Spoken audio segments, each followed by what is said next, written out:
todos. Nancy Flores, de la revista Contralínea. Presidente, ayer abordó un poco este tema del informe que presentó el Departamento de Estado en materia de derechos humanos para el caso México. A mí me gustaría consultarle, presidente, porque al final resulta prioritario hablar del tema de la soberanía nacional, la importancia que tiene la soberanía nacional. Este informe del Departamento de Estado pues retrata un México muy similar a la visión que tiene la oposición a su gobierno, estos sectores que sistemáticamente se han opuesto y que no necesariamente tienen que ver con partidos políticos, sino también particularmente con un sector económico empresarial que pasa por los dueños de los medios de comunicación, no de todos, de algunos de ellos. Y llama la atención varios puntos acerca de este informe. No solo se refiere a un país que tiene, según la visión del Departamento de Estado, que tiene una crisis en materia de derechos humanos, que supuestamente hay una situación muy crítica, como si estuviéramos en el gobierno de Felipe Calderón en materia de pues crisis humanitaria, y también que se ataca a instituciones que según el Departamento de Estado están muy bien, como es la Suprema Corte de Justicia de la Nación, sin ver pues este matiz de que en México se cambió el modelo económico que se aplica, pero también con un toque de bienestar social. Por supuesto, el humanismo mexicano representa otra cosa distinta al neoliberalismo. También pasa por encima o no observa que se sustituyó la política de seguridad pública por una muy distinta. Ya no se utilizan estas caravanas de la muerte, ya no se reprime desde la administración federal al pueblo, y también ya no se recurre pues a estas masacres sistemáticas que sí veíamos en los sexenios pasados, particularmente el caso de Calderón y de Peña Nieto. Presidente, en ese sentido consultarle pues justamente cómo se puede enfrentar esta situación, sobre todo por esta coincidencia en las narrativas tanto del Departamento de Estado con la oposición, en un momento en el cual pues se vive un proceso electoral, pero además donde el Departamento de Estado ha tenido una política muy clara respecto a su gobierno. Durante los más de 5 años ha financiado a una de las organizaciones que más ha golpeado por 2 vías, no hay que olvidarlo, a esta administración, como es la organización de Claudio X González Guajardo, Mexicanos contra la Corrupción e Impunidad, que tiene una vía mediática y al mismo tiempo tiene una vía jurídica, que es esta pues sistemática manera de impedir tanto las obras públicas como las políticas sociales. Entonces, preguntarle, presidente, sobre esta importancia de reconocer que todo esto pasa por un momento en el cual también el Poder Judicial está armando un expediente, usted ya habló de ello, sobre supuestas faltas electorales para en algún momento tener ahí una carta guardada en torno a la posibilidad de decir que las elecciones se anulan porque no hubo condiciones de supuesto piso parejo, y todo esto pues con el respaldo ya directo del Departamento de Estado, porque ahora habla que la Suprema Corte está siendo atacada sistemáticamente por su administración, presidente. Entonces, consultarle eso, la soberanía nacional, la importancia que tiene defenderla en todo momento. Yo creo que ya lo que dijimos ayer es suficiente. Es una manía del gobierno de Estados Unidos de entrometerse en la política interna de otros países. Desde hace cuando menos 2 siglos. Y no solo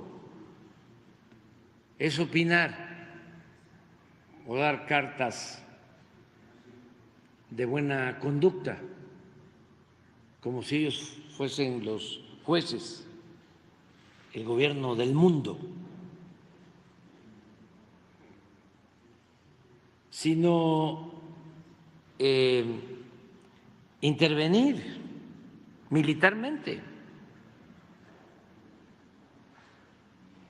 a países con gobiernos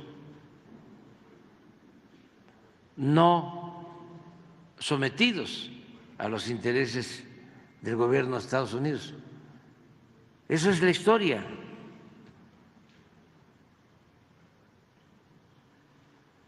Ellos antes ponían y quitaban presidentes a su antojo.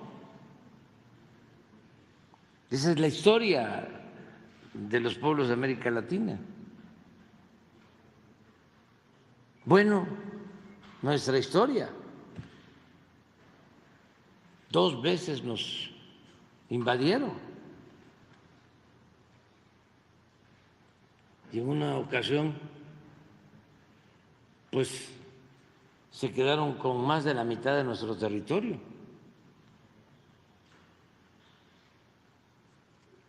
Inventando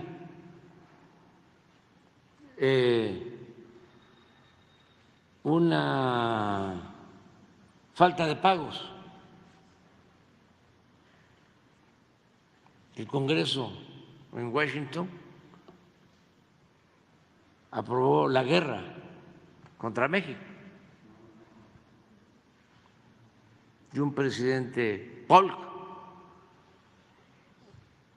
llevó a cabo la invasión, de los momentos más lamentables, tristes de nuestra historia, porque llegaron aquí e izaron la bandera estadounidense. Luego obligaron al gobierno mexicano a firmar el tratado Guadalupe Hidalgo para entregarles 9 estados de la Unión Americana que pertenecían a México. Acabo de estar en Veracruz el domingo porque se conmemoraron los 110 años de la segunda invasión de Estados Unidos a México, 1914. Tardaron 7 meses en nuestro territorio.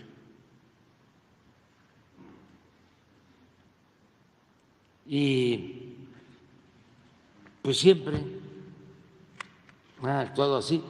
Nosotros hemos insistido mucho, y lo vamos a seguir haciendo, en que deben de cambiar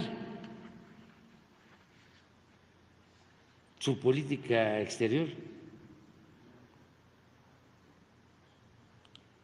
Han habido momentos, pocos, pero muy importantes, de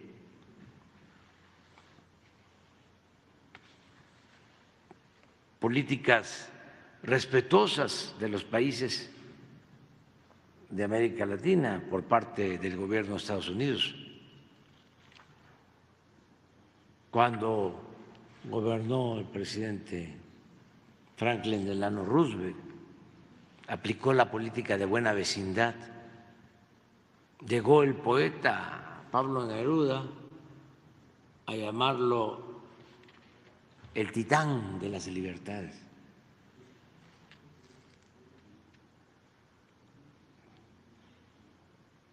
Pero ha predominado esta política prepotente, injerencista,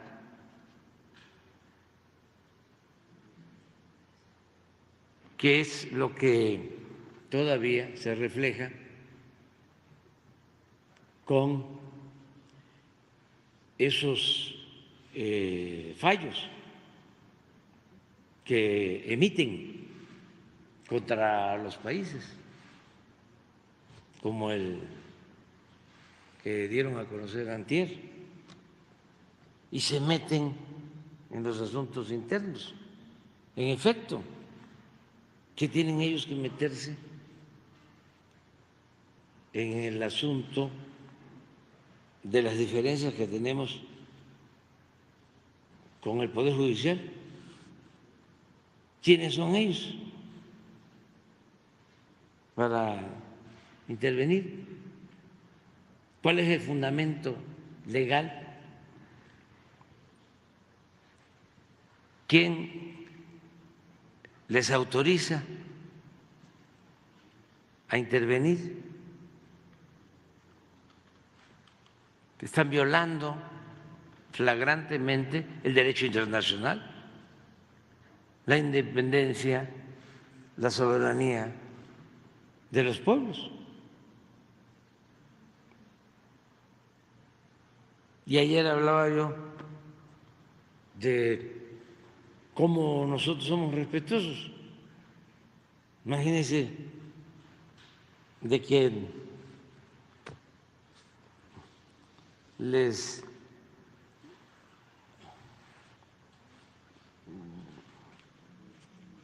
declaremos, ¿no?, que violan los derechos humanos y los derechos políticos y las libertades, y que ya la Estatua de la Libertad es como un símbolo vacío, porque tienen a un candidato, como lo dije ayer, de juzgado en juzgado.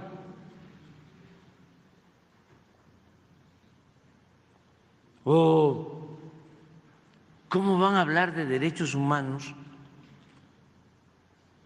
si ellos destinan miles de millones de dólares a la guerra?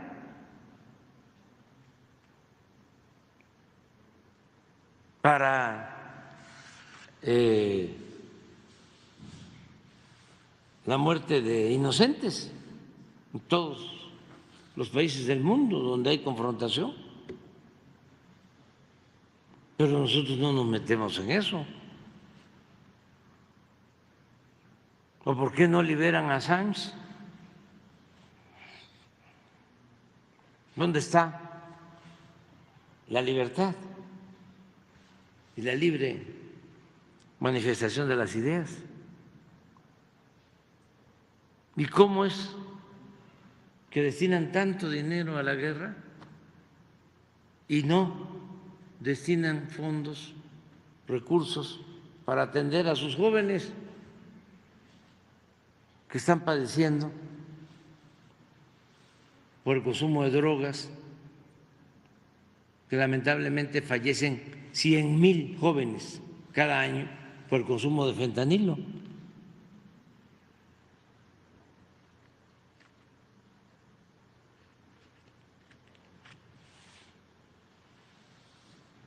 Pero así son. Y no debemos nosotros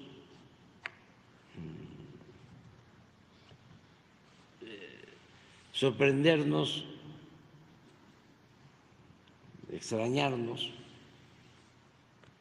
Así ha sido históricamente.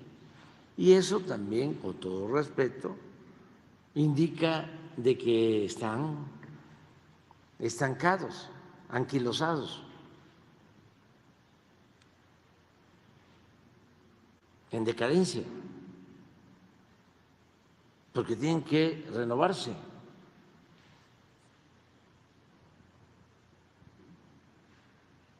Nosotros estamos trabajando bien en materia de cooperación económica.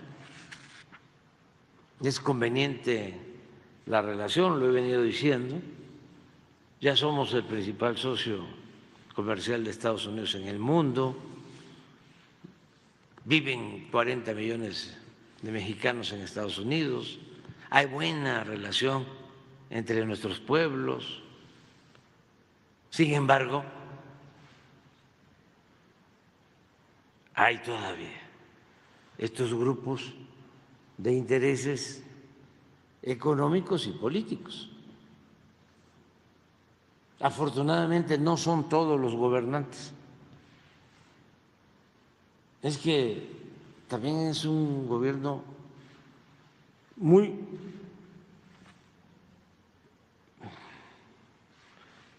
pulverizado. La democracia es sinónimo de diversidad, de pluralidad, pero en Estados Unidos hay demasiadas contradicciones al interior del gobierno. Una cosa es lo que opina la Casa Blanca, otra cosa es lo que hace la CIA, otra cosa es lo que hace la DEA, otra cosa es lo que hace Blinken en el Departamento de Estado, otra cosa es lo que hacen en el Departamento de Justicia, otra cosa es lo que se hace en el Congreso, otra cosa es lo que hace en el Poder Judicial. Nada más en el caso de nosotros, como ya sabemos, salen estos comunicados que están manejados por la derecha internacional, es una internacional de derecha apoyada en Estados Unidos. Ya sabemos, esos son los golpeadores, los halcones, vinculados con las mafias de los países, relacionados, como tú dices, con las organizaciones supuestamente no gubernamentales, Claudix González, ¿no? Pero esto pasa en México y sucede en Guatemala y sucede en Colombia y sucede en Argentina y en todos lados, en Ecuador, ahí están metidos, en España.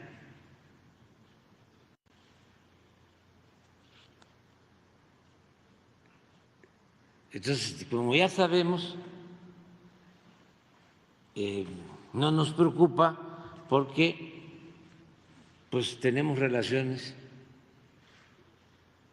con los que tienen una política de respeto a México y entre ellos incluyo al presidente Biden.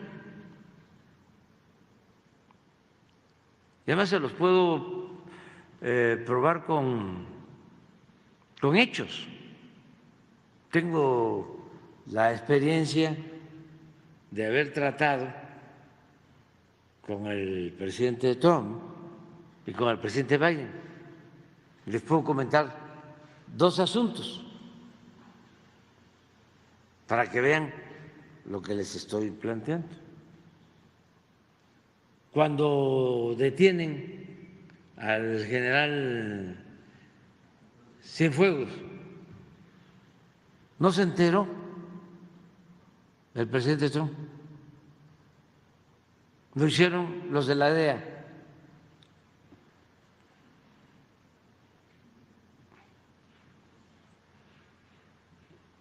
Claro,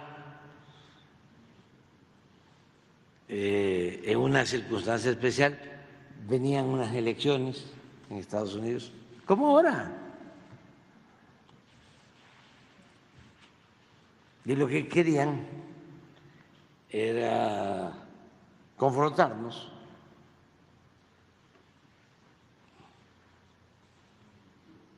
Y aprovechaban para también vengarse.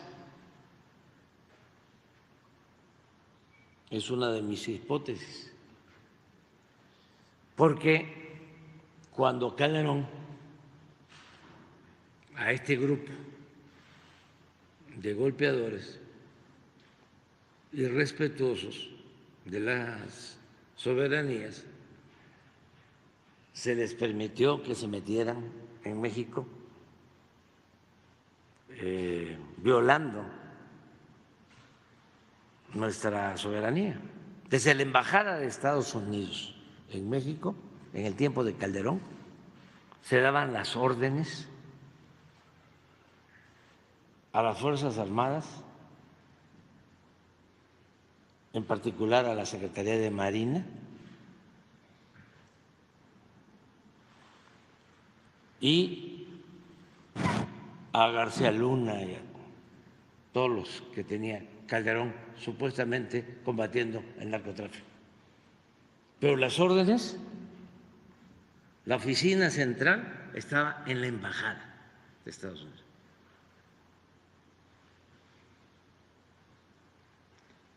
En ese entonces,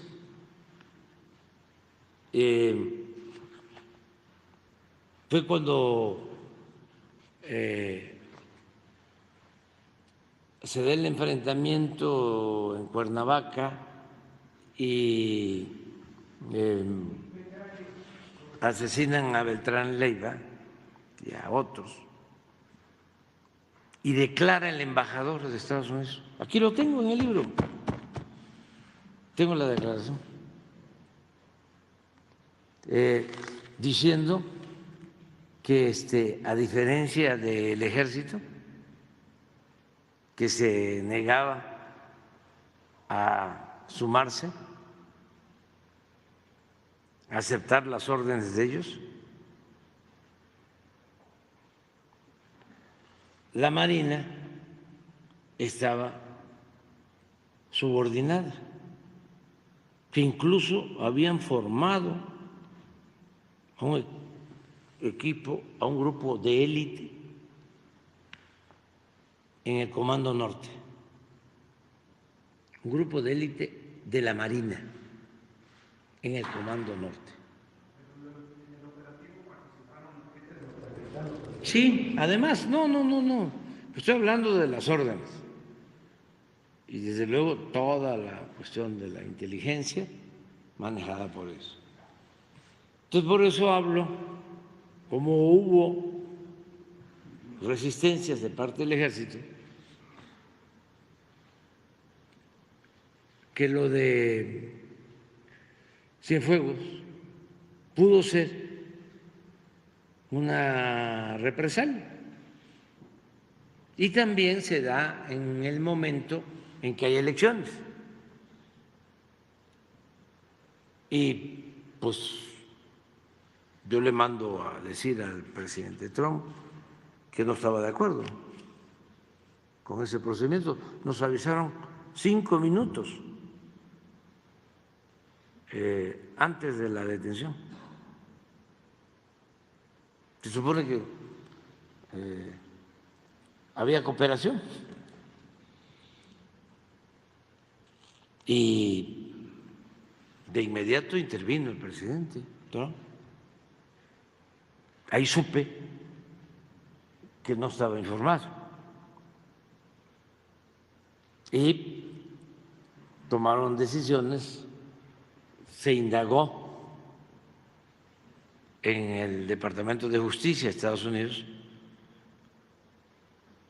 y les pedimos que nos enviaran el expediente. Le solicité a Marcelo Ebrard, que era secretario de Relaciones Exteriores, cuando nos mandaron el expediente, de que lo analizara, lo leyera, todo un fin de semana, y encontró de que no habían pruebas, todo lo habían fabricado. Y pasamos, ya ellos ya sabían en Estados Unidos, y pasamos ese expediente a la Fiscalía. Y ese expediente lo pueden consultar todos, porque nuestros adversarios iban a decir, el presidente protege a narcotraficantes. No, nosotros no aceptamos que se fabriquen delitos. Además, no solo era un asunto del general Cienfuegos, era el secretario de la Defensa de México, de socavar a una institución del Estado mexicano y sin elementos y sin pruebas. Entonces, se aclaró de que pues no había elementos, lo revisó la Fiscalía. Pero como iban a decir, repito, de que yo estaba encubriendo, tomé la decisión de dar a conocer el expediente completo. Y eso me llevó otro pleito con los abogados, que son muy ortodoxos y que siempre hablan de que por el debido proceso, ¿cómo es que le llaman eso? El debido pretexto. No puedes dar a conocer los nombres. Entonces tienes que testar, tienes que tachar nombres. Imagínense, subo un expediente como ese, testado, borrado los nombres, es peor. Entonces fue una lucha interna de los abogados y subió el expediente. Y ya como está, lo pueden consultar ahora todavía.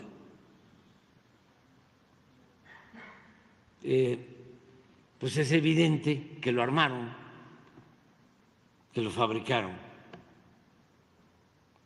Entonces me consta de cómo actúan. Recientemente pasó lo de Ecuador. Tengo información que el Departamento de Estado está ayudando en un plan para combatir el narcotráfico en Ecuador, como el Plan Colombia, como el Plan Mérida. Entonces,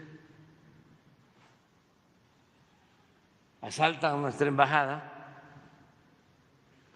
es una flagrante violación a nuestra soberanía, al derecho internacional, y eso fue el viernes en la noche. Hasta el sábado por la tarde aparece un comunicado insustancial del Departamento de Estado, contradictorio, ambiguo.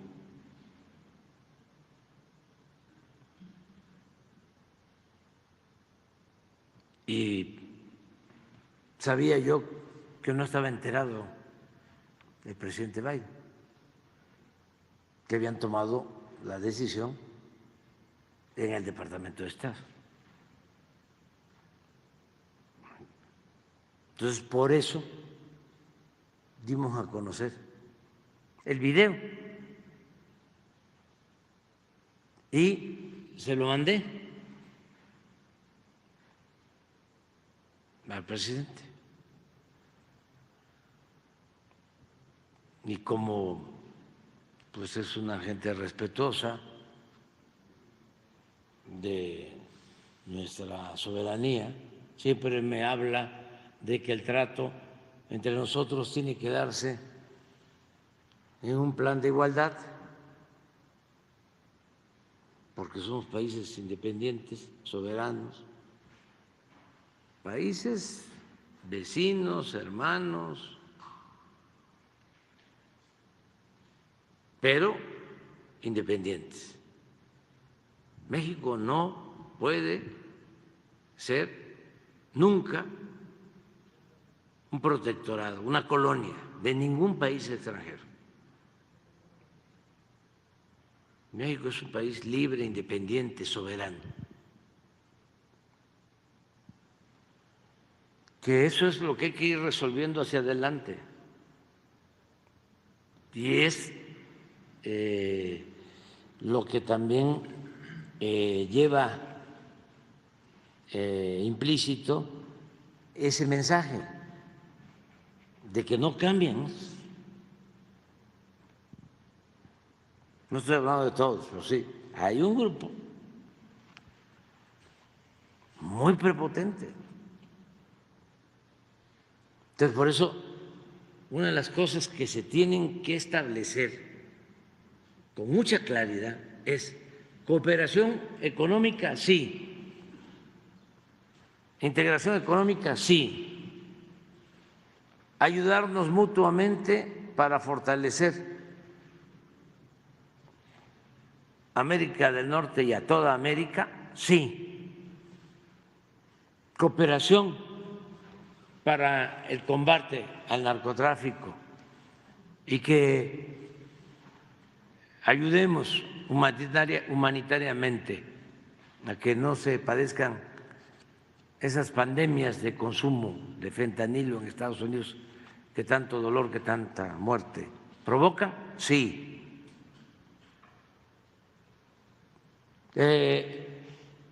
Buscar soluciones de fondo al problema, al fenómeno migratorio, sí, pero respeto a la soberanía. ¿Qué no se puede? ¿Qué no vamos a admitir? O sea, ¿cómo pintamos la raya? Eso es interesante, irlo definiendo hacia adelante, y hay condiciones, porque el presidente Biden es, repito, respetuoso, y vale más hablar así, con mucha claridad. Pero, por ejemplo, el financiamiento a organizaciones como las de Claudio X González, no. ¿Cómo se va a financiar desde Estados Unidos a una organización para golpear a un gobierno legal, legítimamente constituido en México? Un día vamos a hacer aquí el ejercicio de lo que no debemos de permitir. Aquí en el pizarrón. Miren esto. ¿Por qué no pones la carta del jefe del Departamento de Estado del presidente Wilson, de cómo se valieron de presidentes y funcionarios que se formaron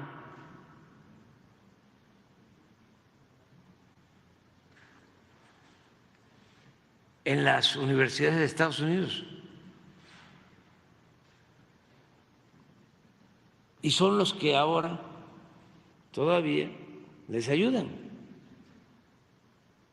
son los que tienen relaciones con estos grupos. Pero esa carta es profética. A ver si la encuentras. Todo esto para los jóvenes, porque ya hablábamos que nos invaden en el 47, nos invaden en 1914.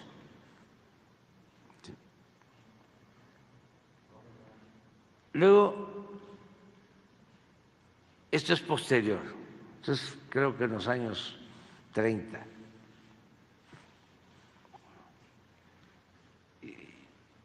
Y fíjense el cambio de la doctrina Monroe,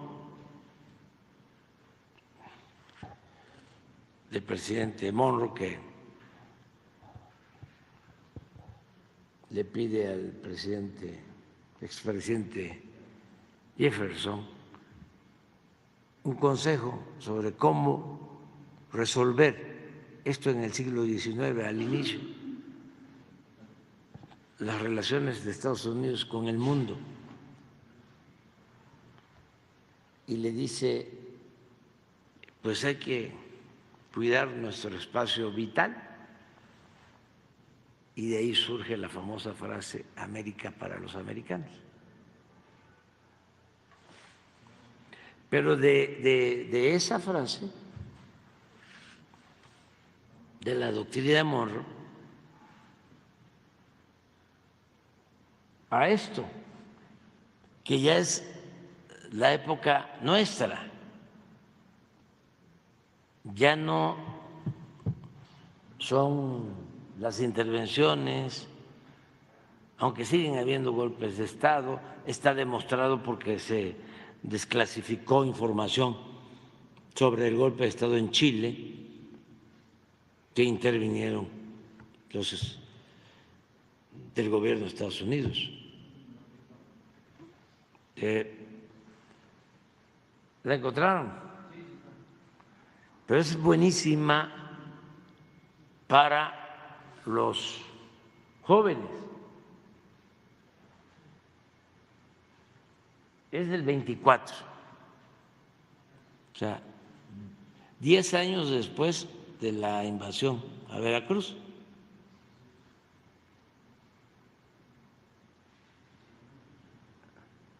Robert Lansing era secretario de Estado del presidente Wilson.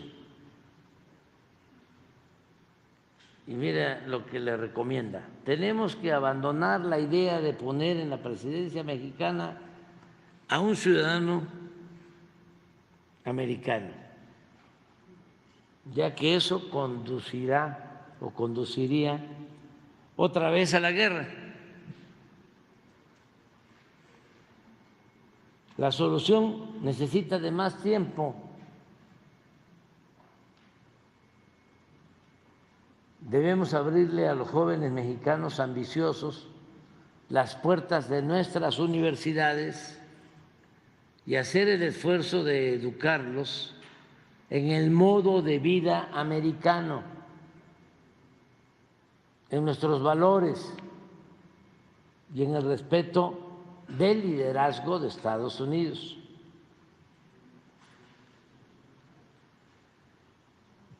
México necesita administradores competentes y con el tiempo esos jóvenes llegarán a ocupar cargos importantes y eventualmente se adueñarán de la misma presidencia de México. Y sin necesidad de que Estados Unidos gaste un centavo o dispare un tiro, harán lo que queramos.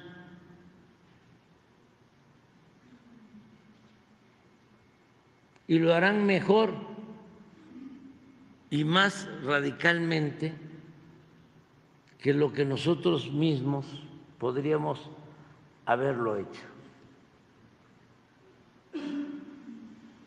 Pasa el tiempo y ¿cuántos se formaron allá? En Harvard y en otras universidades del extranjero. Bueno, este es un tema interesante. ¿Cómo tenemos que garantizar nuestra relación? No podemos cerrarnos, no podemos romper, no podemos aislarnos. Es un hecho, una realidad, que tenemos 3.180 kilómetros de frontera por cuestiones de geopolítica. Con todo respeto, pues no es un país europeo, no es Brasil. Aquí nos tocó vivir. Entonces tenemos esa vecindad. Y además, si nos ponemos de acuerdo, como lo hemos hecho en los últimos tiempos, nos ayudamos mutuamente. Ya no se puede separarnos. Es bastante la integración en lo económico. Empresas. En México se producen muchas cosas que se consumen en Estados Unidos y se producen a buen precio, de manera competitiva. Se cierra la frontera y no se venden los carros que se producen en México, en Estados Unidos. Tendrían ellos que pagar 10, 15 mil dólares más por vehículo.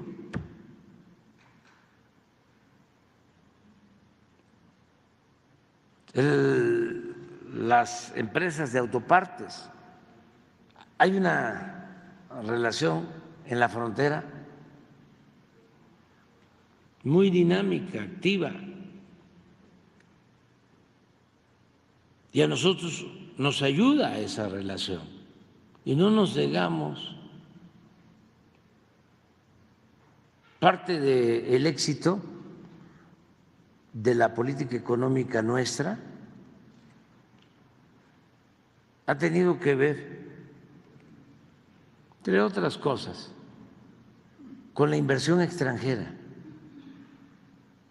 que ha llegado a México como nunca.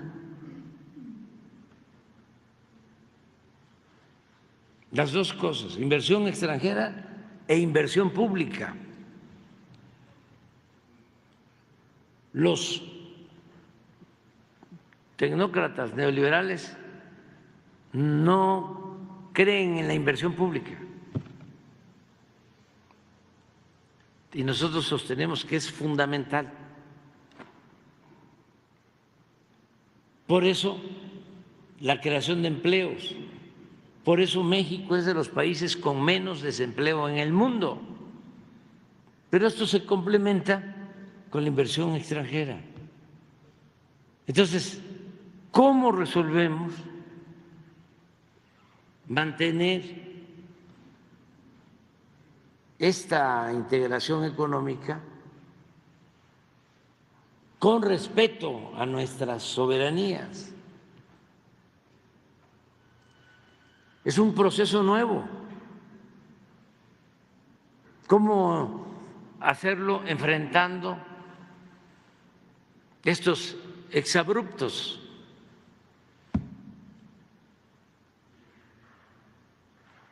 ¿Cómo los vamos convenciendo? ¿Cómo se va persuadiendo a todos ellos de que tienen que actuar con respeto, aprender a respetar?